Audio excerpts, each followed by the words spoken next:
Hello Internet, and welcome to Maska's Library. Today, I would like to talk to you about the D'Artagnan romance series, or more commonly known as the Three Musketeer novels. But I will not be talking about the actual story inside written by Alexander Dumas, but the translation and faithfulness by Lawrence Ellsworth and the completion of some of the stories. Before I start, I just want to add I do not read or speak French, and I would like to apologize in advance for mispronouncing some of the names of the books. That being said, I started looking into these books when I wanted to get them for my wife. She's always been a fan of the Musketeers and has been wanting to read the books for quite some time, so I decided to do some research into them. Most people know the Three Musketeers and the Man in the Iron Mask, the first and last story of the Musketeer series. But there are more stories than those two. Most commonly, there are the three main novels: Three Musketeers, 20 Years After, and The Vicomte of Bragelonne, 10 years later, which is where the Man in the Iron Mask story is from. I wanted to find a good and faithful version of these books, so I started researching with the first book, Three Musketeers. Now, the Three Musketeers has been translated many times by many people.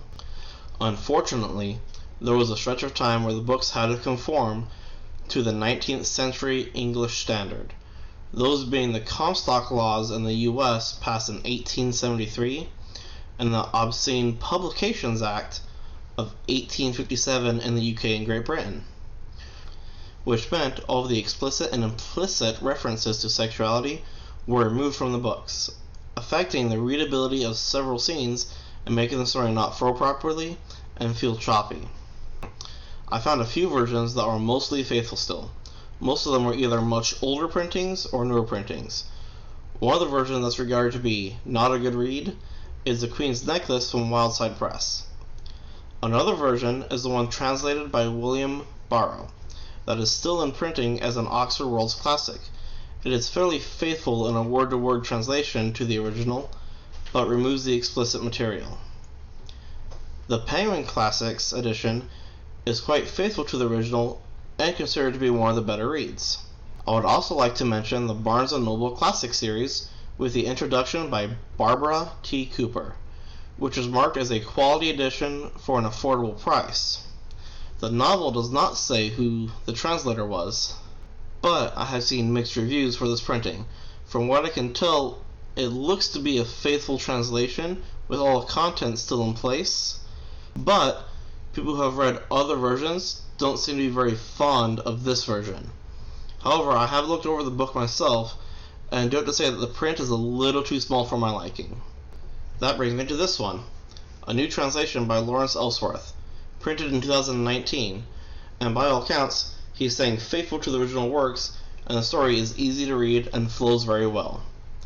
And he is currently translating the entire D'Artagnan romance series, so they should all be in the same format.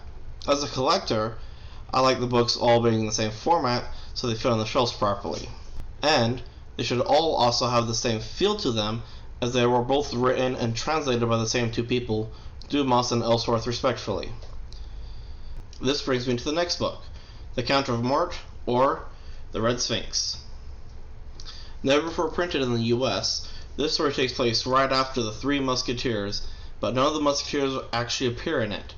The story follows the Cardinal, the King and Queen, and Comte de Moret and Isabelle de la Tresse. The story was never translated to English, and Dumas had never actually finished writing it, only finishing 74 chapters. This was for a few reasons. At the time, Dumas was 64 years old and having a difficult time providing weekly chapters about Moret and Isabelle. Also, the newspaper that was publishing it ran into hard times in 1866 and stopped publishing altogether. However, 15 years prior, Dumas wrote a novella called The Dove. That tells the climax of Moret and Isabelle's love story. Lawrence combined these two stories to finish The Count of Moret and publish it as The Red Sphinx in 2017, the first time it has ever been printed in the US. The next book is 20 Years Later. Lawrence has translated it into two parts. Part 1 being 20 Years After, published in 2019, and Part 2 being Blood Royal, published in 2020. When Lawrence was translating 20 Years After, he actually found a chapter that was overlooked in the novel's original translation, and has never been published in English until 2019 with this book. For the final novel, the Vicomte of Bragelonne, 10 years later, Lawrence is currently translating it and will release it as 4 novels. Part 1 will be Between Two Kings, coming out in July 2021. Parts 2, 3, and 4 have not received release dates or new titles yet, but normally, when broken up into 4 parts, the names are as follows. Part 2 is 10 Years Later. Part 3 is Louise de la Vallière, and Part 4 is The Man in the Iron Mask. I assume Parts 2 and 4 will keep the same name, but I figure he will change the name of Part 3 as he did with Part 1, which was normally called The Vicomte de Bragelonne. Now, before I finish, I would like to mention another work done by Lawrence Ellsworth. He has written a book called The Rose Knight's Crucifixion, which is designed to be read in parallel with the Three Musketeers. The Three Musketeers has 67 chapters, and so does the Rose Knight's Crucifixion. He designed the book so you could read them together, starting with Chapter 1 of the Three Musketeers, followed by Chapter 1 of Crucifixion, then back to the Musketeers for Chapter 2, then back to Crucifixion, and so on and so forth. You can also read them separately and simply enjoy the connections between the 2 books. Rose Knight's Crucifixion has been split up into 2 separate books.